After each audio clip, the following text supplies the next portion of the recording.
And Mr. Phillips? John Phillips on behalf of Omarosa Manigault Newman, and we stipulate. Okay, and Mr. Rose, if you'll please raise your right hand. Do you solemnly swear the testimony you're about to give in this cause will be the truth, the whole truth, and nothing but the truth, so help you God? I do. Okay, and just so that everybody knows, if anyone tries to get into the room, I will wait till the end of the answer, and I will say, hey, I'm going to let so-and-so in, just so that everybody will know. Thank you. Okay? Is it Mr. Rose? You can call me Eric. I'm Okay. fine. Well, just for purposes, when judges look back at this, they don't like when we do first names. I've gotten that's fine. Eric, Mr. Rose is fine. Tell me, so have you ever had your deposition taken before? I have. And I knew that because I have one right here. And it was a very long one. Vernon Unsworth versus Elon Musk. How many times have you had your deposition taken? I've had my deposition taken in civil cases over a dozen times. Okay. So you're moderately familiar, I would say, with the rules. Let me just go over kind of the rules for purposes of today. This isn't a test to your endurance. This isn't a test to the far reaches of your memory. I want to ask fair questions, and I'm hoping for fair responses. If there's something you don't know, I don't know is a perfectly acceptable answer. If you speculate without telling me you're speculating, I can't guess that, right? So if you're speculating, kind of put on the record that you're speculating. Otherwise, I'm going to assume that you understood and that your answer is the answer. Is that fair? Yes, sir. Try to answer with yeses and nos rather than uh-huhs and uh-uhs to make both my life easier, the court reporters easier, anybody reading this transcript, arbitrator Brown, whoever, their life easier. This is obviously not a completely normal conversation because we take turns. Normally we can short circuit a conversation and probably have it in half the time, but a deposition, I need to ask a full question, then you go, then I go. And Mr. Stonemark will have objections in between there. We got to give him enough breathing room to assert the Trump campaign's objections. So those are the general rules. I'm not quite sure how long it's going to last, but the sooner I get started, the sooner we get done. If you need to take a break for any reason, just let me know. Okay. Yes, sir. And I'm gathering by the backgrounds, there was some at least indications maybe for the last week that y'all would be in the same room. I assume y'all are not in the same room, meaning Mr. Stonerock and Mr. Rose. That's correct. Okay. All right. Would you please state your name for the record?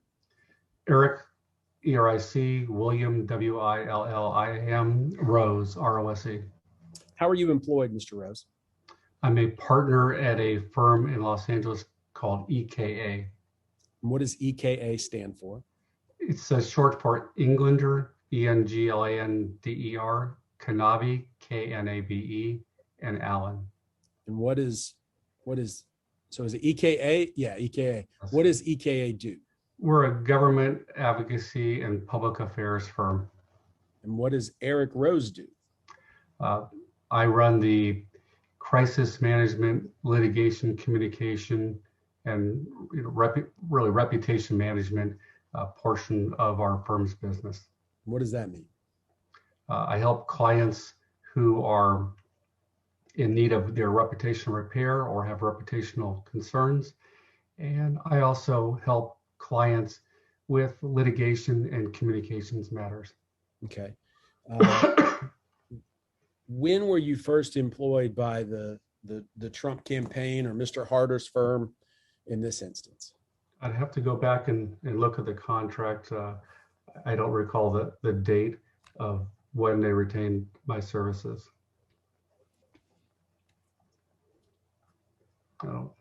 Would you like me to find the contract? Yes, please. Okay.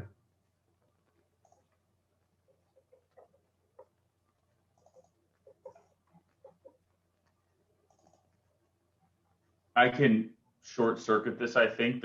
Eric, your report says August 24th, 2020. Okay. Just wanted to look at the contract. Okay, I'll take that as the date.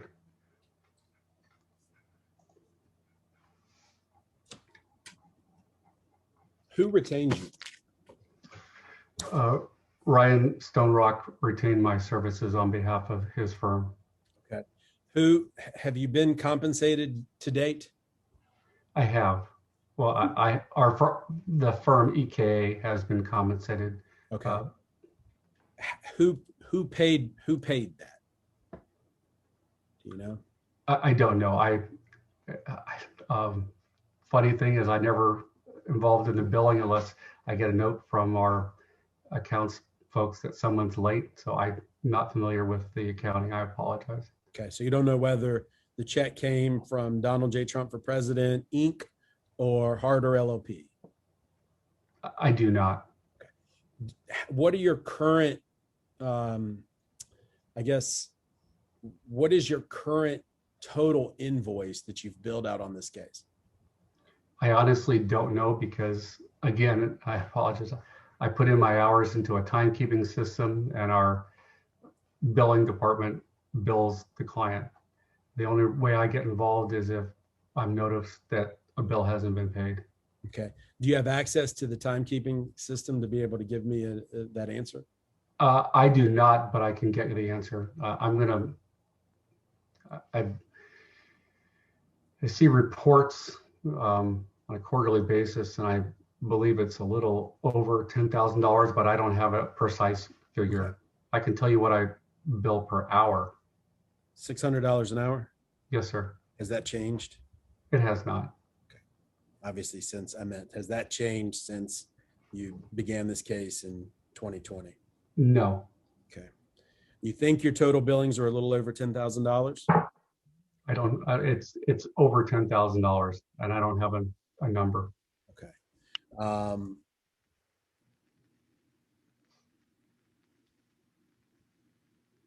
What is your understanding of your role in this litigation?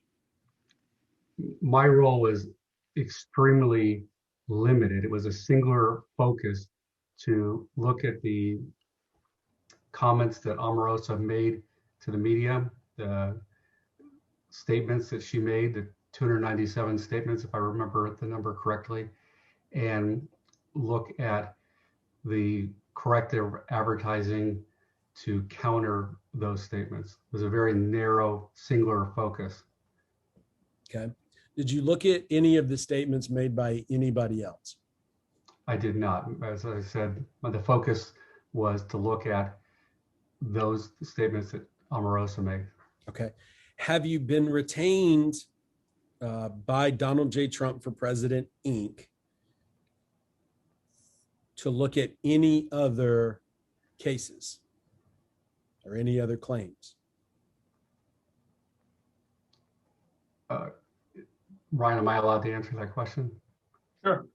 I have. Okay. Tell me about that. There is another case that the Trump campaign has asked me to look at involving Alva Johnson. Okay. Have you issued your report yet on Alva Johnson's case? I have not. Okay.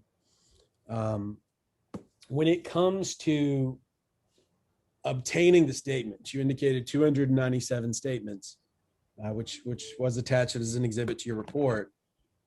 Where do those come from? Who do you get a document that has the 297 statements, or are you responsible for tracking those down?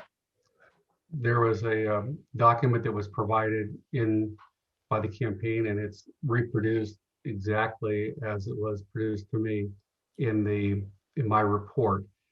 In addition, I also, as I indicated, did independent research and looked for statements myself to see what was still available. Okay. Have you ever read Unhinged, Omarosa's book? I have not. Okay. So I guess that the portions of Unhinged you would be familiar with would just be the ones as excerpted in the report provided to you, right? Yes, sir. Okay. Did you watch all of the news pieces that were cited? I think there's 38 on this sheet. Did you watch all of those news shows in whole? I watched everything that was available online at the time I wrote my report. Okay. And I also, as you'll note in my report, did independent research and found news stories as well. Okay.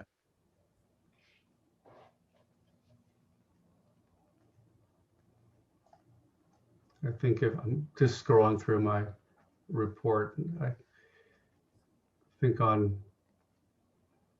starting on page 18, I've indicated the stories and Google searches that I looked at as well. Okay, great. Do you have any pending supplements to your report, meaning that you're almost done with an amendment, but we didn't, your deposition was today and the amendment hadn't been issued? Is there either a supplement or a plan to supplement the report that I have? No. Okay.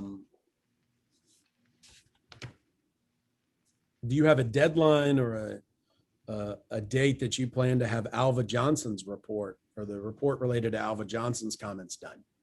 No.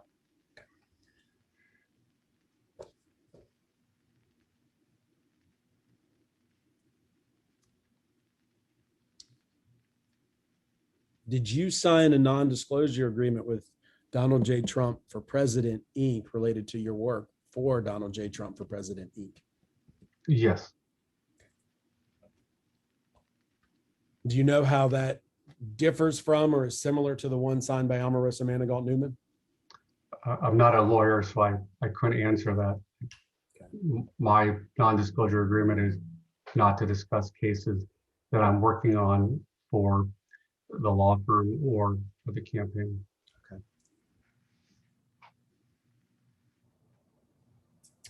Given you are a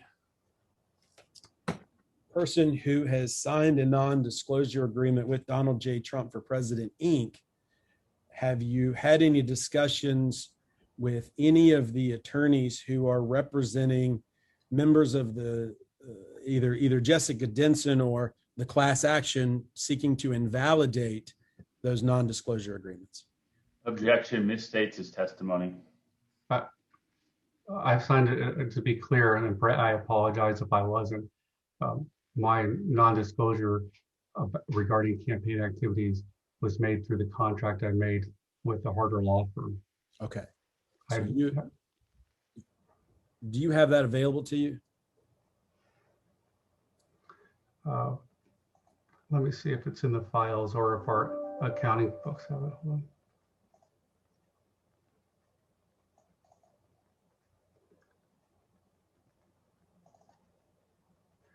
I do. We would like to attach that as plaintiff's exhibit A to this deposition. So if you could print it out at some point and provide it digitally or otherwise to the court reporter, that would be great. Okay, if the court reporter will email me afterwards, I will. I can. Okay. It can go through me. Okay, great.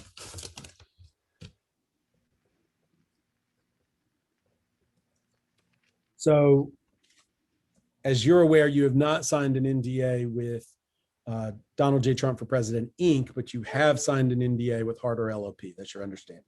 Fair? Well, Objection, vaguest to the term NDA. Okay. What's your understanding of what you've signed? The understanding of what I signed is that I am to do work on behalf of the Harder Law Firm on issues for the campaign, that I cannot discuss the work that I'm doing for the law firm regarding anything to do with the campaign. Okay. Very broad. I'm not a lawyer, but very simple. Just don't discuss the work with anyone other than the law firm or people they authorize me to speak with. And I don't want to know about conversations between you and your lawyers, but did you have a lawyer review that document? Yes. Okay. Have you done any other work for Harder LLP? It's had a couple of different partners, but meaning Harder LLP, any of its former names, Charles Harder or Ryan Stonerock? I have not. Okay. So you were not involved with, for instance, the Hulk Gawker case? No. Okay. What is L. Linwood Law? It's a law firm that I did expert witness work for. Okay.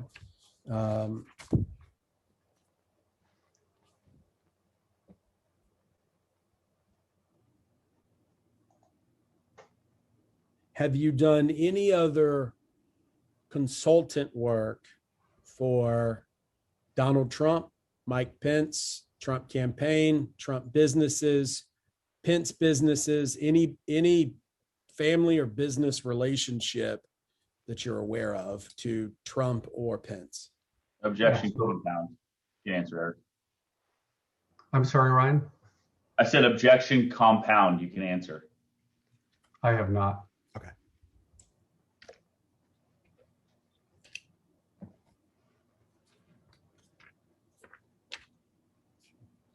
So in your report, bear with me. Pages are backwards.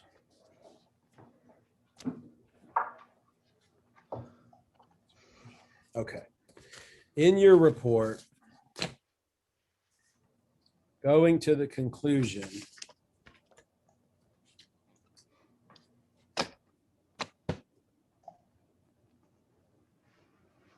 there's a statement, Miss Manigault Newman's negative comments were given heightened veracity because of her relationship with the president. What did you mean by that? Well, Omarosa, in multiple interviews that I reviewed, purported to be a close associate of the president. She purported and represented herself as a person who had intimate knowledge of the president.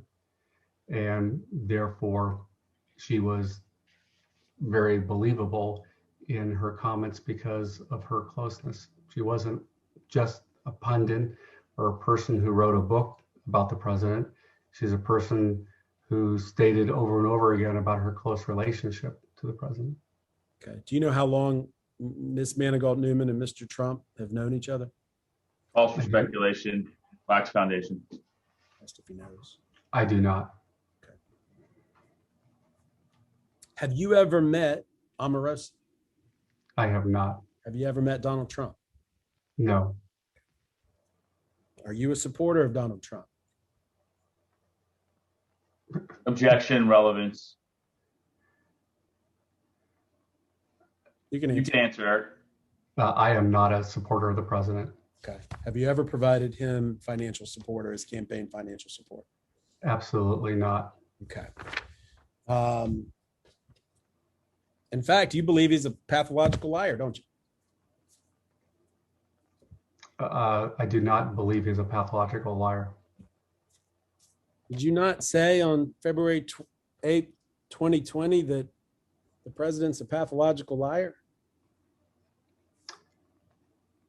I'd have to have context to what the statement is. Context is Pete Rose. Does that refresh your recollection? I can pull up the tweet. Please. Okay. Yes. Okay. Do you own and manage the Twitter account Eric W. Rose? I do. Did you, on or about February 8, 2020, tweet, I support Pete Rose getting into the Hall of Fame for his on-the-field play. But now that a pathological liar is endorsing his induction, I may need to rethink my position. Yes. Okay. Are you referring to Donald Trump? I don't know. I can't recall what the underlying tweet is or why. Okay. So I see the quote there, but I don't have anything that says that I'm seeing where I'm talking about the president. Fair enough. We'll attach that tweet as Exhibit B. We may come right back to it. Okay. Pete Rose subtweet. So if you'll see in the original tweet, I don't know if you remember, but it was a guy named Jim. Jim I Newton. can't see anything. It just says John Phelps has started his screen sharing.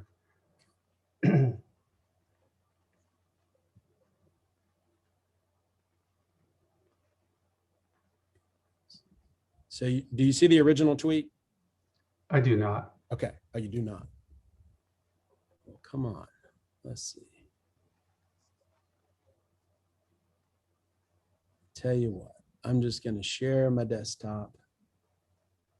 And can you see my whole desktop now? No, sir.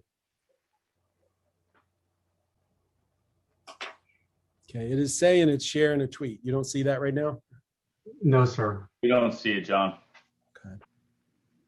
You see it now? We can see it now, I do. John. Okay, there we go. I don't know why maybe it's just I'm not giving it time to load. So who is Jim Newton? Jim Newton is a former editor at the Los Angeles Times, and I believe he now is a fellow at UCLA. I'm not sure of his current employment, but he's a former editor at the Los Angeles Times. Is he a friend of yours? He's not a friend, a person I've known for 30 years from a professional business relationship. I've never had drinks or dinner with him, but he's a person who I've interacted with over my career. Okay. So I've got to do this in 3 pieces. So you retweeted Jim Newton, and at the bottom of your tweet, we can pull that back up. It said it was only a matter of time, and it references Donald Trump. Yes. Okay. So then we got to go to Donald Trump's tweet, which we have to get off of Twitter because he's no longer on Twitter. I now that I see it, I know the tweet you're referring to. The Donald Trump, Pete Rose. Yes, sir. Essentially, he says, Pete Rose played Major League Baseball for 24 seasons from 1963 to 1986 and had more hits, 4,256, than any other player by a wide margin. He gambled, but only on his own team winning, and he paid a decades-long price. Get Pete Rose into the Baseball Hall of Fame. It's time. So that was Donald Trump's tweet, to which I guess Jim Newton said this was only a matter of time. To then, I guess what you said is, I support Pete Rose getting into the Hall of Fame for his on-the-field play, but now that a pathological liar is endorsing his induction, I may need to rethink my position. So we kind of did a long wind-up to continue with the baseball analogy to ask, have you ever expressed an opinion that Donald Trump was a pathological liar? Apparently I have. Okay.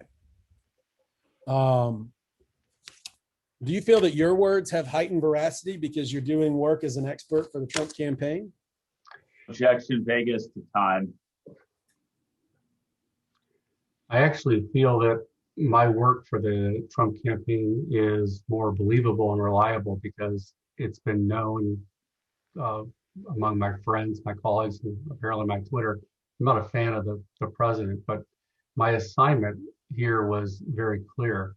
It was to look not take my opinion about the president, because that was clear to everyone, but to look at a very narrow focus here, a singular focus on the statements that Omarosa made as a person who was close to the president, and to determine and look at the media platforms that she aired her comments and look at what a corrective advertising campaign would look like. And frankly, that's what I did. Okay. Did Omarosa influence your opinion in any way that Donald Trump is a pathological liar? My report and my focus wasn't looking about what Omarosa influenced me. It was what her influence was to others based upon a person who made comments and reported them as fact. I don't know the president. I've never met the president. I can't, I wouldn't be a reliable source for knowing anything about him. She was. and that's the focus of my report. Okay. Well, you said you wouldn't be a reliable source of anything about him. I mean, maybe not firsthand, but aren't you entitled as an American to have an opinion on the president? Objection, relevance. You can answer. I've expressed my opinion about the president, which you've seen and others have seen and my friends have seen. Okay. But it doesn't stop me from being putting on my expertise and using the skills and knowledge I have to determine what a corrective advertising campaign would look like. Okay. And I understand that. I'm just trying to understand if Omarosa Manigault Newman influenced your negative opinions of the president. She did not. Okay. Have you identified anybody in the whole world specifically that Omarosa negatively influenced their specific opinion? I cannot. Have you identified anybody in the entire world that didn't donate to Donald Trump because of something Omarosa said or did? I cannot. Okay. Can you see my desktop? Yep. Okay. Is this a tweet that you sent? How do you wish?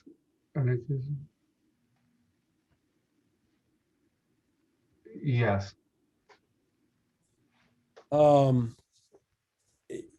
Who is, and I don't know how to spell, I don't know how to pronounce her first name, but who is Miss Maxwell? I don't know who she is. I saw the tweet. Okay. Do you know who Jeffrey Epstein is? I do. I believe Miss Maxwell is the person who I believe is being accused of providing women to Jeffrey Epstein.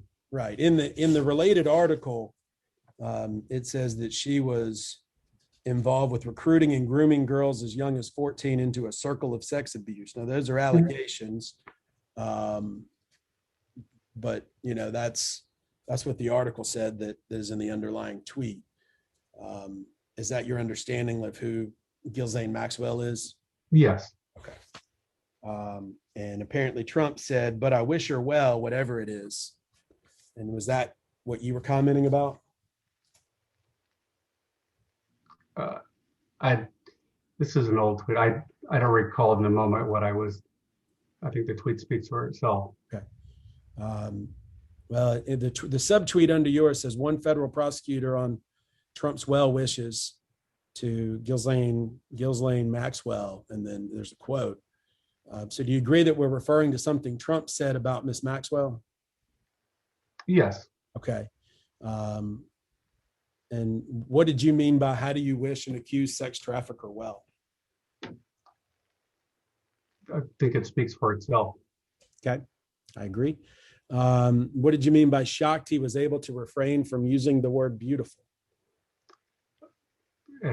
I know exactly what I meant there. The president, from what I would watch on TV, everything was beautiful, from his, before he reigned, his planes to wherever he was. Beautiful was the word that he used quite a bit. Okay. Do you have as of, gosh, let's just say July 21, 2020, did you have an opinion about whether you believe the president was sexist? Objection, relevance, excuse me. I never thought about it, so I don't know that I had an opinion one way or another. Okay. Did you ever have an opinion about, as of July 21, 2020, about whether the president was racist? Objection, relevance. I don't know that I thought about it prior. No, the answer is no. Okay. As we sit here today, do you have an opinion as to what your personal thoughts are on whether Donald Trump is sexist? Same objection. I haven't thought about it, and I don't have an opinion. Okay. Do you have an opinion as we sit here today about whether Donald Trump is racist? Same objection. I don't have an opinion. Okay. So if you don't have an opinion, that means Omarosa Manigault Newman certainly didn't influence your opinion. Is that fair? Objection asked and answered. As I've stated, and I apologize if I'm not making it clear, the scope of my assignment was to look at the statements that Omarosa made as a person who is a close, trusted advisor, as she described it. Not maybe those words, but that she was close to the president, and the statements she made and how they would be accepted, not how my opinions of a person who's never met the president. I understand. I'm just making sure she didn't have any influence on you, and it sounds like she didn't. She did not. Okay. Do you recall saying that the president was wrong in the position he took related to the NFL Colin Kaepernick stuff? Yes. That Omarosa influenced that opinion? No. What did? I believe what influenced my opinion regarding what the kneeling. Regarding that, you indicated that the president was wrong. I believe in a quote you did to Newsweek. Yeah. Well, I can tell you my personal feelings is that NFL players should have the right to kneel. Actually, all professional athletes to take a position and stand. To be able to kneel as part of a protest. I just don't see an issue with that. And is that based in the First Amendment? Based upon my belief Okay. that it's not going to impact the sport and that people should be able to express themselves. It's just a personal belief. And we can go through these if we need to, but will you agree that you retweeted Jim Newton comment that scientists that Trump shuns math, logic, reason, and truth? Yes. That on I'm sure I've tweeted many things about the president. I think it's pretty clear from what I've described. I have never been a supporter of the president, even before he ran. But that's not the focus of my report. My focus of my report and what I was asked to do by the Trump campaign was extremely narrow. Right. And we're going to get line by line into your report, but you'll see that I'm going to wind up somewhere too. Do you, and again, I can post it, but do you agree you retweeted a tweet by Jim Newton on September 10, 2016 that says Trump's a moron? Yes. Okay. And on September 22, 2017, a Jim Newton tweet that says, does anyone think Donald Trump knows more about healthcare than Jimmy Kimmel does? You really retweeted that? Yes.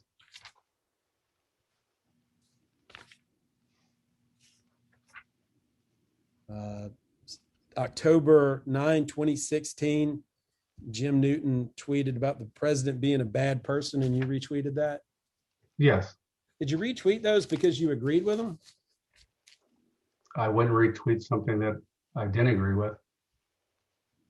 Fair enough.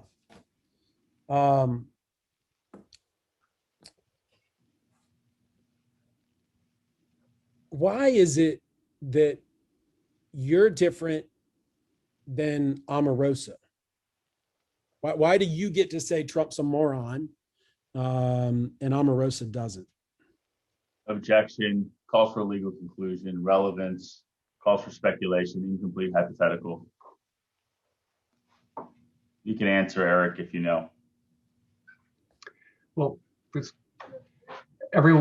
I didn't sign a non-disclosure agreement. I'm not a lawyer, but the focus of my report was to look at statements that Omarosa made that would be up for the lawyers to decide in violation of a non-disclosure agreement. So my focus was to look at statements that Omarosa made and look at what a corrective advertising campaign might look like and might cost.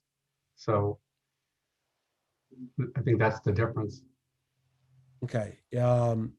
Are you aware that a federal judge has struck down the exact same agreement that Jessica Denson signed as of, 16 days ago, 17 days ago? I am not. Does that affect your opinions that a federal judge has said that NDA is overbroad? Does that affect what we're about to get into with your report? It does not, because again, what my job was in this particular case or task was to look at what it would take to run a corrective advertising campaign relative to specific statements that Omarosa made. Okay, and let's get into that. What do you know about, the Federal Election Commission or campaign finance laws? Very little. Did you read the New York Times article about your involvement in this case? I did. Okay, so in essence, you actually created negative press for the campaign right before the election too, didn't you? Actually, I didn't place that article. I didn't provide my report to the New York Times. I didn't respond to the New York Times. So I think whoever was responsible for providing my report to the New York Times led to its coverage. I did not. I did. And so but you agree that it was very critical of your opinions related to campaign finance rules. Objection, misstates the article.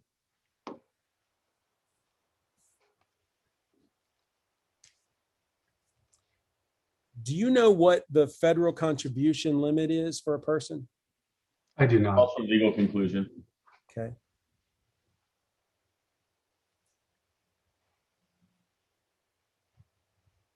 So in that New York Times article, do you know who Paul Ryan is? I do not. Do you know who the group Common Cause is? I'm familiar with them. I've never worked with them. Fair enough. Paul Ryan with the group Common Cause said in the article, in my opinion, it would be illegal. This would be an illegally large in-kind contribution to the Trump campaign. In preparing your report, where you recommend Omarosa essentially fund $800,000 in commercials, did you consider whatsoever campaign finance laws?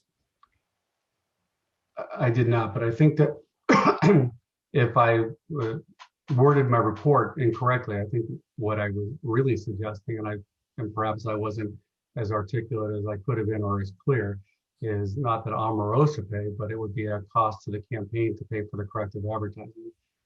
If I suggested in my report that it come out of Omarosa's pocket, and then I would update my report and make it more clear that it was for the cost of the campaign. Now that's not fair. I just asked you if you plan to supplement your report, and you told me no, right? Well, I said if that were I don't plan on supplementing a report, but if I wasn't clear and you're misreading my report, I would feel free if anyone thought it was necessary, or perhaps this deposition takes care of it. I wasn't suggesting that Omarosa pay. I was suggesting the campaign pay. Well, now I think you're suggesting I can't read. So let me find. No, I'm suggesting, and I appreciate you. I'm suggesting I wasn't as clear as I could have been. Let's read page 5, last paragraph. A person who abides by confidentiality agreements when writing a book and subsequently making media appearances to promote the book would never be in a position to be forced to run corrective advertising. It is my opinion that the only, Mr. Rose, let me stop. What does only mean? Objection argumentative. Does only mean exclusively? It is, yes, you could say that. Okay. So only doesn't mean just one option, right? Right. Okay. I think. Let me finish my sentence. It is my opinion that the only effective remedy would be a corrective advertising campaign that would be financed by Miss Manigault Newman. So what is finance? That means paid for, right? Yeah. Okay. So let me make sure I'm not misreading this, sir. The only effective remedy would be for her to finance a campaign. Doesn't that mean she needs to pay for it? The way it's written there would suggest that, and I'm clearly not correct. I'm not a campaign lawyer. I'm not a person who has deep understanding of campaign laws, but in my mind, I clearly wrote it incorrectly.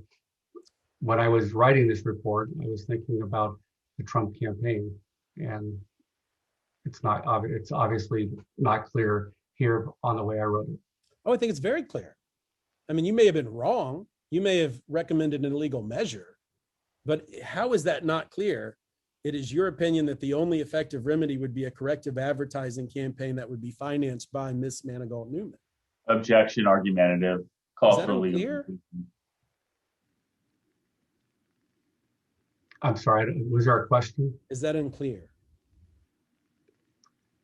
I think that it's very clear that the way I wrote it is not correct. I'm very clearly, I'm not an attorney. I'm not a finance person. Okay. But I think that my report, and as I was writing it, I was thinking about the cost of the campaign. Okay, and let's go to page 17. The last paragraph, middle, it says, it would be my recommendation that Miss Manigault Newman pays for the corrective ads / corrective statements outlined above to counteract the long-term adverse effects of information that appeared as a result of Miss Manigault Newman violating her confidentiality agreement. Again, is there any ambiguity in that sentence that Miss Manigault Newman was supposed to, under this report, pay $846,000 to the Trump campaign to finance commercials? As I've said, I clearly have misstated what I was thinking. I was thinking that the campaign should pay for the corrective advertising campaign. How Omarosa ends up paying or not paying is not, an area that I converse in. No, and I understand you're not, and that's what I'm trying to figure out. Right. Were you underinformed or wrong, not thinking about campaign financing laws, or is there something, is there something else? Is it that you misspoke? I think I'm clear. I'm not conversant in federal financing laws, and I think it's also the focus of my report to look at corrective advertising specific to the statements that Omarosa made. And I came up with a conservative number. Okay. And I think that speaks for itself. Do you know who the Campaign Legal Center is? I do not. Okay. They made a comment, a guy named Brandon Fisher, Fischer. It's Brendan, Brendan. I can't believe that the Trump campaign's attorneys would have allowed something like that to have been put in writing. And so it was not only put in writing, it went to the attorney's office and then they sent it to us, and we haven't received a supplement, and you don't plan to have a supplement. Is that correct? I wasn't planning on having a supplement. And the election's over. So is there any point now to run? Maybe there is. Is there a point now to run a kind of anti-defamation campaign? Objection Vegas to, hang on, Eric. Objection Vegas to anti-defamation campaign. Calls for a legal conclusion. you can answer if you understand. My report was written in the run-up to the election with the thinking that the corrective advertising campaign would be run prior to the election. Okay. I believe it was issued October 8, 2020. So, a month or so before Election Day. Fair? Yes, sir. Do you know if there was even time from October 8, 2020 to Election Day to shoot, film, or plan, film, and release in this large of a fashion that many commercials? Call for speculation lacks foundation. Eric, you can answer. Based upon my experience in working with advertising and commercials and filming, there was plenty of time to get something on the air prior to the election. The turnaround time for political advertising is extremely quick. Okay. And I can't tell by the report, and maybe you referenced it, maybe I missed it. Was Omarosa supposed to appear in these? As I indicated, the actual creative for the campaign would be up to the campaign. I didn't opine upon what they should say, what they should look like, what the final message should be. That would be outside the scope of what I was asked to do. Okay. You've testified actually live in federal court before, haven't you? In federal court, I've been in federal court. I've testified in federal court, yes. Okay. And so you're aware, at least somewhat, with the disclosures, keeping a kind of running list as an expert of the cases you're involved with. Do you do that? I do. Okay. What happened in Unsworth versus Musk? Objection. Vague and ambiguous as to what happened. What was your role? Fair enough. What was your role in Unsworth versus Musk? My role was to determine the reputational damages to Mr. Unsworth. I did not testify in federal court in that case. Except by deposition, right? By deposition, that's correct. And what was that case about? Just the short version. It was an allegation that Elon Musk defamed a cave diver by calling him a pedophile. Okay. And this was the kids that were stuck in the cave, I believe. Yes. Okay. And are you aware of what happened to your role as an expert or your testimony in that case? I'm not. Okay. Beyond the fact that I gave a deposition in the case and I was not called to testify in the federal trial. Okay. Are you aware that your role as an expert was withdrawn by Lynn Wood, attorneys for plaintiff Vernon Unsworth? I am aware of that. Okay. Do you know why it was withdrawn? I was told why it was withdrawn. Why was it withdrawn? The damages figure that I came up with was not the damages figure that they had in mind and were seeking at trial. Have you had similar conversations here where about the damages figure or what damages figure was to be what the Trump campaign or Harder wanted the damages figure to be? No. So similar to that case, I didn't have a discussion. I came up with the figure on my own. In the Unsworth case, they had a substantially higher figure in mind. Do you follow cases after you're done? Do you know what happened? Yes, I do. What happened? Mr. Unsworth did not prevail. A jury decided in favor of Elon Musk. Now I got your resume as an exhibit to the a report, and I didn't see that case on there. How do you determine what cases go on your CV and what cases don't? Let's see. Thought it was.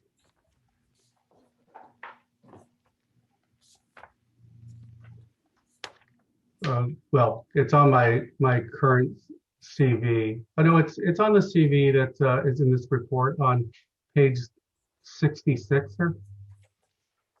Oh, there it is. Okay. I'm wrong. And I even have Mr. Must prevailed in U.S. District Court. You do. I looked right over it. Thank you.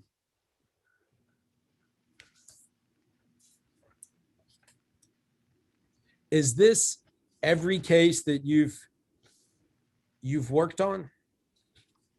No. Is it every case you've worked on in federal court? No.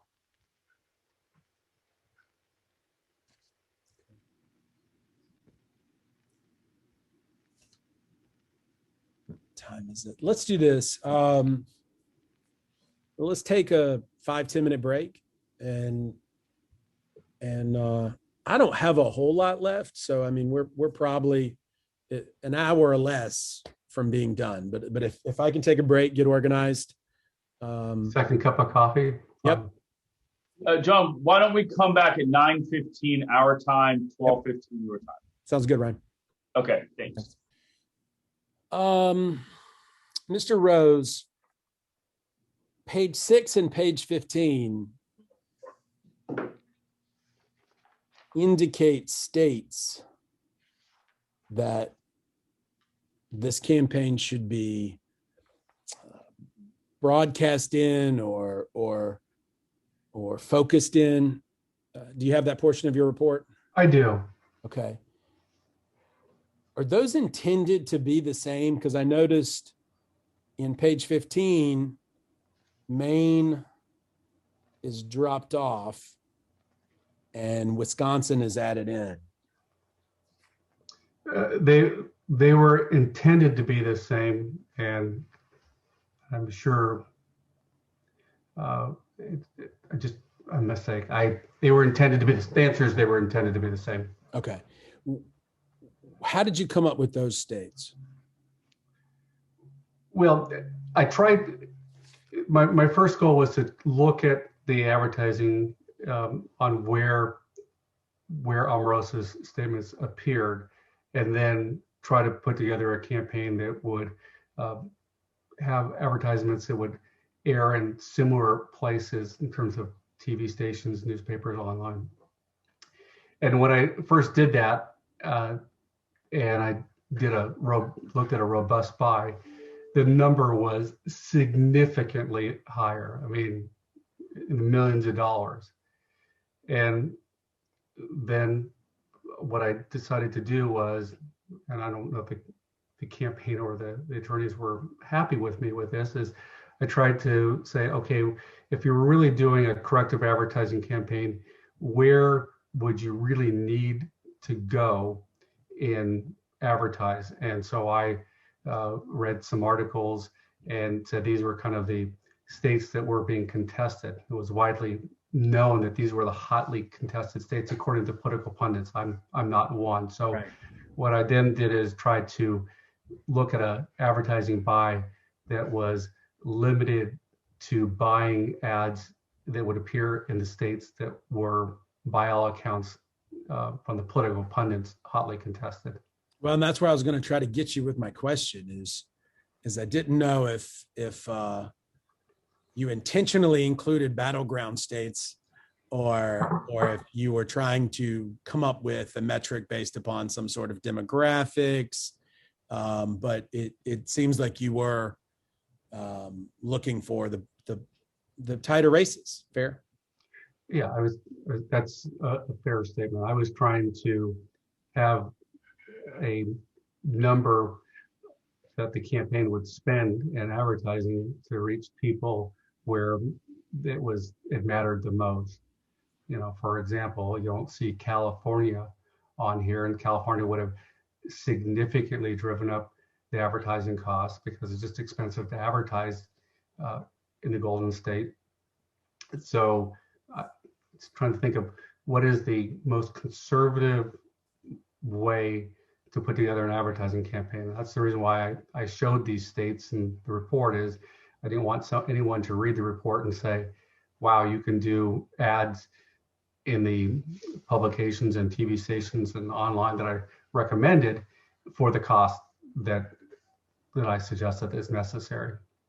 I mean, by my amateurish looking at the electoral college map, it looks like Trump lost 10 of these states and won five-ish. It depends, because you had a couple, one drop in, one drop off, but they were Maine and Wisconsin, which were both won by Biden. So clearly they were the most contested, given that Trump lost 10 of them.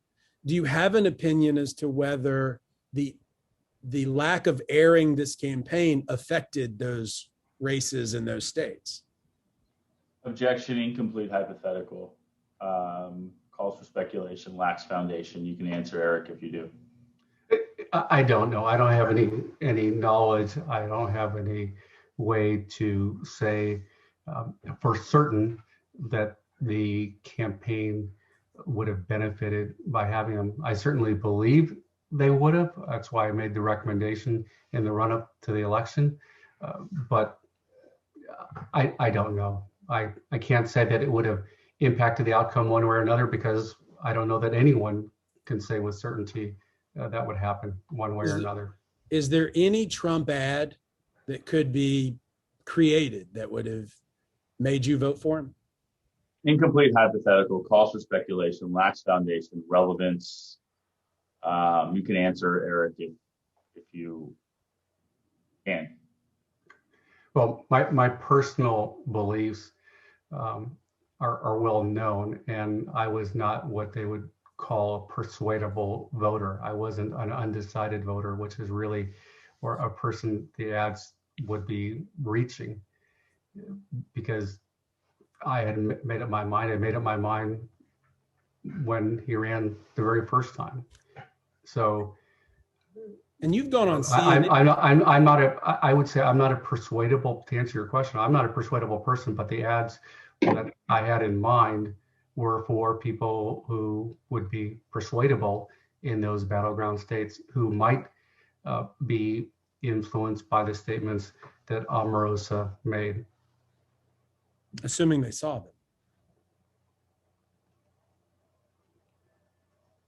Is that a question, John? Yeah, I mean, isn't that assuming that they saw Omarosa's statements, and Omarosa's statements were the exclusive deciding factor for them? Objection, incomplete, hypothetical, calls for speculation, lacks foundation. I don't know how to answer that. I think that what my report is clear is that it's the cumulative effect of her statements, that she was all over the media. She was speaking out. So you don't know what will influence a person, what makes them decide, but she was clearly a credible person who said that she was close to the president and made statements that of knowledge that many of us don't have. Well, and I could spend 3 hours talking about the accumulation related to Donald Trump. Whether it's Tom Arnold saying he said the N-word on the set of The Apprentice, or Trump using the term shithole countries, or Mexicans or rapists type comments, the racial charges, and on the sexism things. I mean, I've played the Access Hollywood tape in so many depositions in this case. I'm supposed to play it next in yours, but what I'm trying to understand is, when you've got so much accumulation, can we ever attribute anything specifically to Omarosa? Objection, incomplete, hypothetical. I'm not clear if there's a question here, but let me answer it this way. You could take away a fourth of of her statements, and my report would change on what the campaign should have done in the run-up to the election. The thought as I was putting this together was that this would reach people who still hadn't made up their mind on who to vote for the president, and who might have seen or heard her statements and been influenced by her statements. And that's the reason why I purposely limited the buy, or the suggested buy, to not be for all 50 states, which would have been tremendously expensive, and to target it on states where there were, according to the pundits, races up for grabs. You're an expert in crisis management, right? I like to think so. You've been held as an expert in crisis management by a federal court, or you've given opinions in a federal court on crisis management, right? Yes. Was leading up to the 2020 election, was Donald Trump's campaign in crisis over claims that he's racist or sexist? Objection, incomplete, hypothetical, false for speculation, lacks foundation. You can answer, Eric, if you know. I can't speak for the campaign. I didn't work for the campaign. I wasn't involved in the campaign. I can't pretend to know what issues concern them more than others. It just wasn't my focus, and I hadn't thought about it. Okay, and that's fair. But it seems to me when their own expert is freely saying Donald Trump is a pathological liar leading up to, the year of the election. Now, you weren't his expert then, but that there's such crisis, that it's such widespread that they can't find an expert that didn't say he was a pathological liar. Now, that question is going to be objected to, but I'm trying to understand. I realize what you've, let me start over. I realize what you've done for this case, but as somebody who's followed the president enough to tweet about him, wouldn't you agree that leading up to the election that there was a lot of crisis about Donald Trump's competency, views on race relations, and views on comments, saying you can grab women by the pussy and do what you want with them?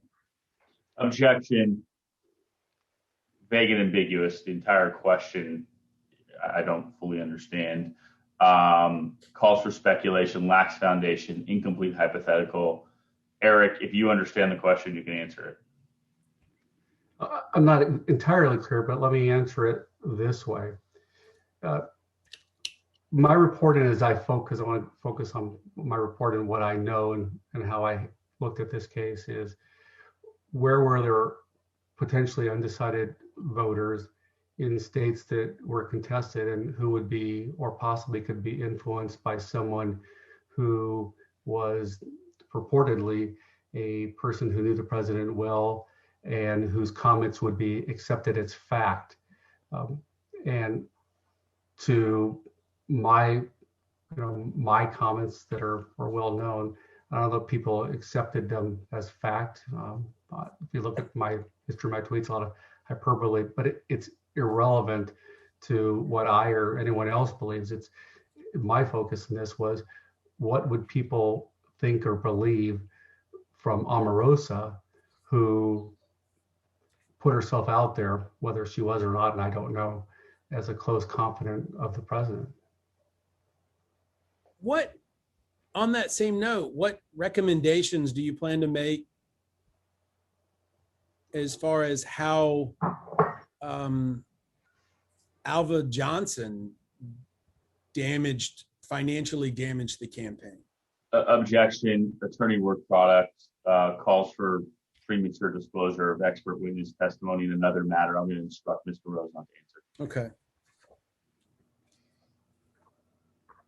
I mean,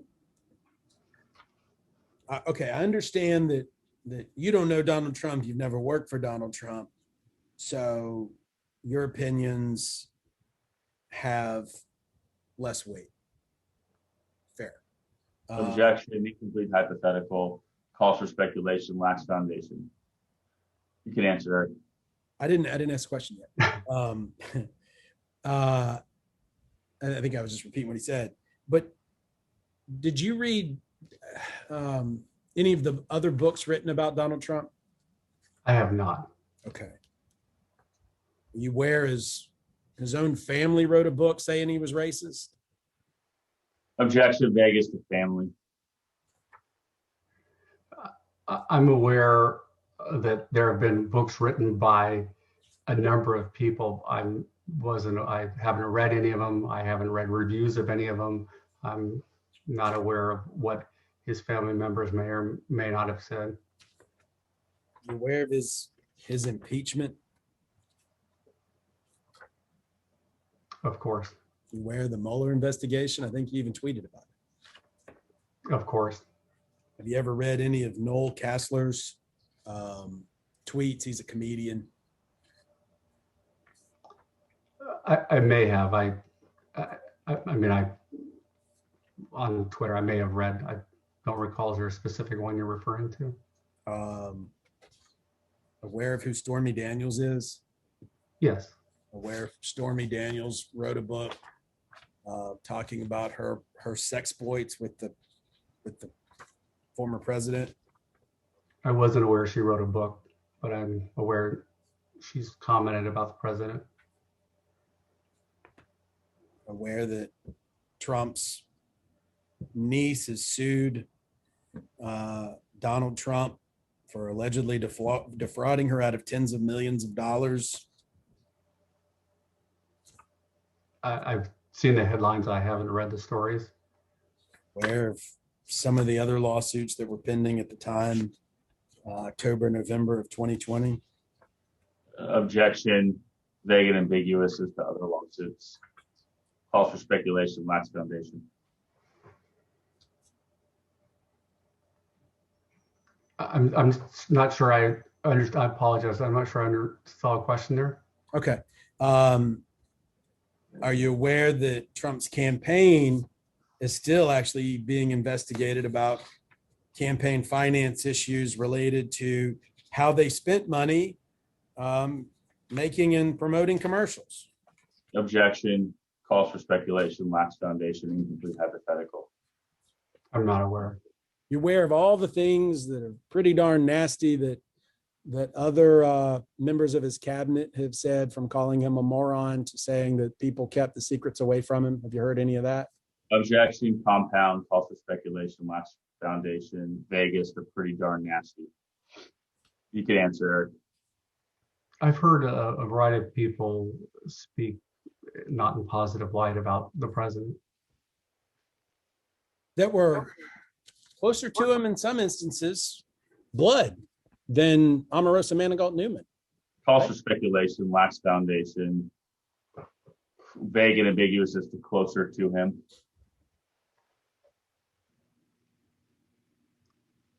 Again, I apologize. What was the question specifically? Are you aware that some of the unfavorable comments about Donald Trump have come from people as close as his blood family and, for instance, his very chief of staff or former chief of staff? Objection, compound, calls for speculation, lacks foundation, vague and ambiguous as to close. You can answer, Eric. I'm aware that other people, and using your word close, but who had positions of authority or power or name, have said negative things about the president. Is there any way that you've done or are aware that's been done by the campaign to differentiate comments made by Omarosa and the impact they had versus impeachment, Mueller report, Mary Trump, comments by his former cabinet members,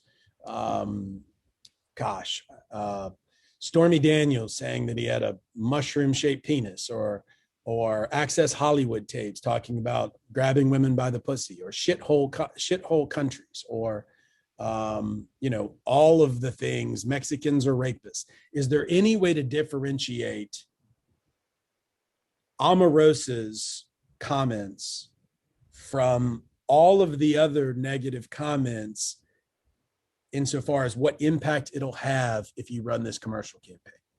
Objection. Incomplete hypothetical. Compound. Calls for speculation. Lacks foundation. You can answer, Eric, if you understand the question. Well, I think it's important to kind of go back and look at my report and how I structured it. And that's the reason why what I did was I looked at Omarosa statements and in total isolation. So not looking at what other people said, it wasn't part of my scope, and figuring out what would a extremely conservative campaign look like in order to run commercials that address the claims that Omarosa made.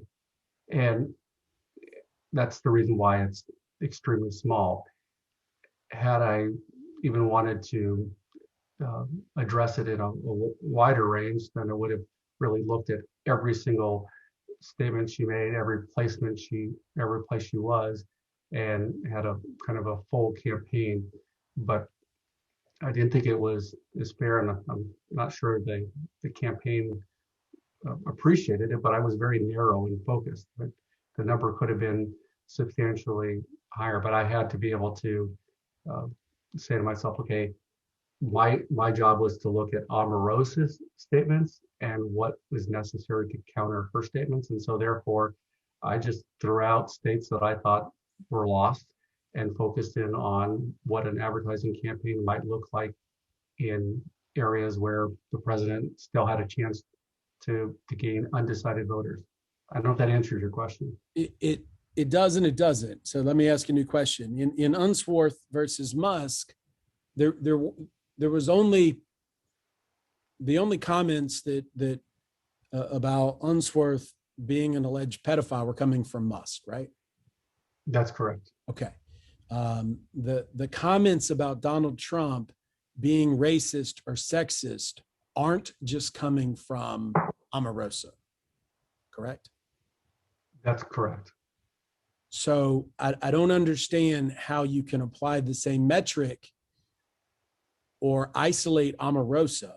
And that's what I want to understand. How can you isolate Omarosa from all of the others saying all of the other things that are in some instances worse from closer people?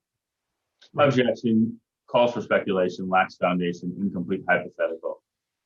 You can answer it.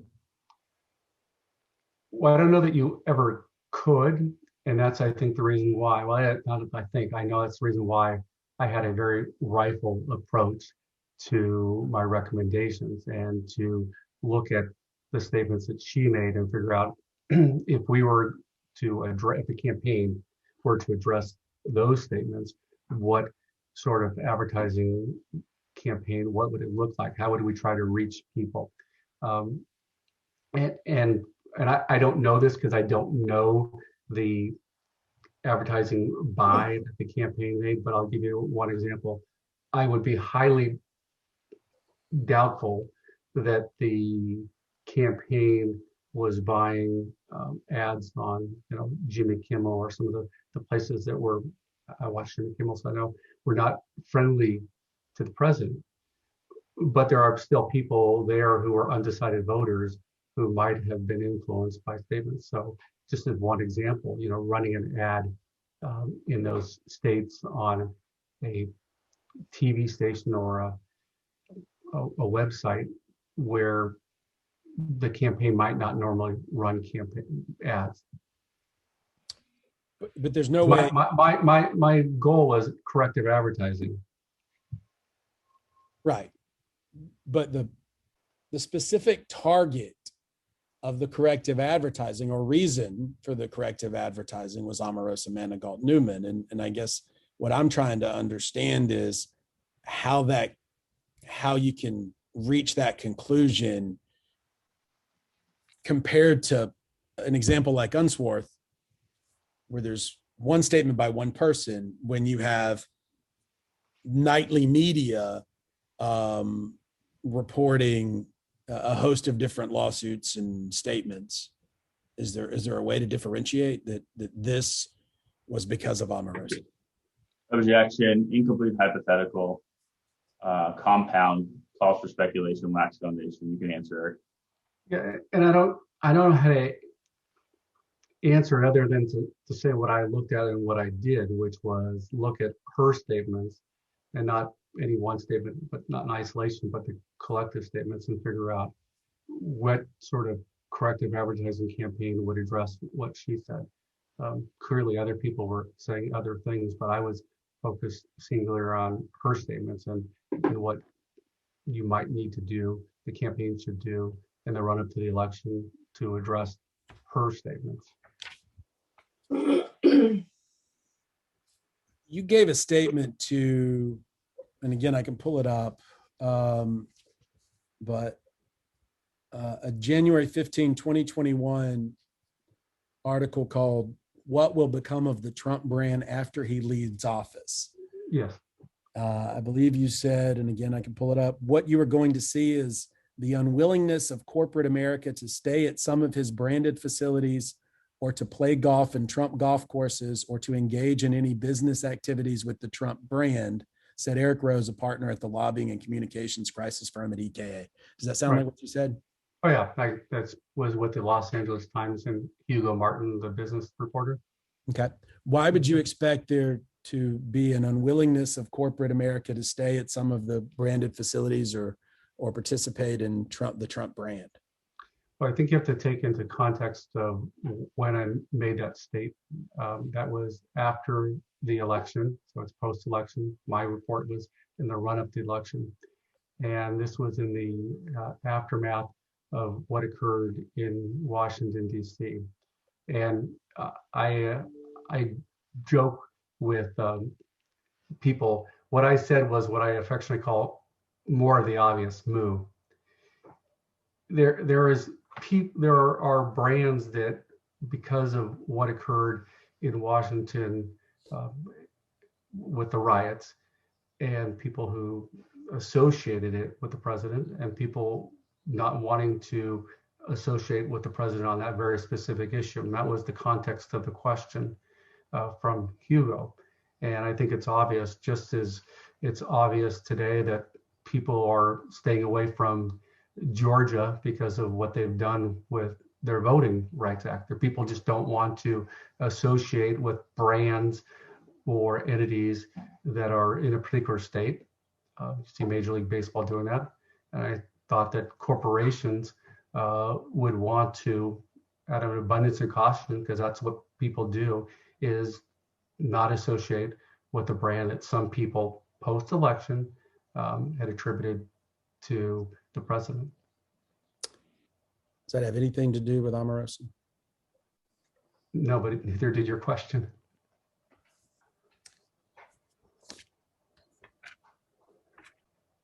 You have no opinions about the validity of the NDA or confidentiality agreement signed by Ms. Manigault Newman. Fair? Yes. Yes, you don't have opinions. No, correct. I don't have an correct. I don't have an opinion. And you said earlier that you tried to take a rifle approach, just on Omarosa's comments in isolation and what the value would be. And now we've discussed the value. If she financed it, would be in violation of campaign finance laws. You don't have an opinion on whether your opinion violates federal law. Objection, calls for a legal conclusion, misstates his testimony. I think I said I was, inarticulate. I think it was clear in my mind. I'm not a lawyer. The way I envisioned it was that the campaign would pay for it, and that as part of the legal claim, that Omarosa would be paying the campaign as part of their legal claim. Obviously, I was inarticulate in how I described it, and I readily admit so. Inarticulate or ignorant of the law? Both. Objection, argumentative. Both. Both. Sorry, I was, The answer- Sorry, Karen? I'm not sure I got the answer. my answer was both. I was inarticulate, and I readily admit I'm not well versed or knowledgeable about federal election law. That's all I have. Thank you, Mr. Rose. Thank you. Have a great day.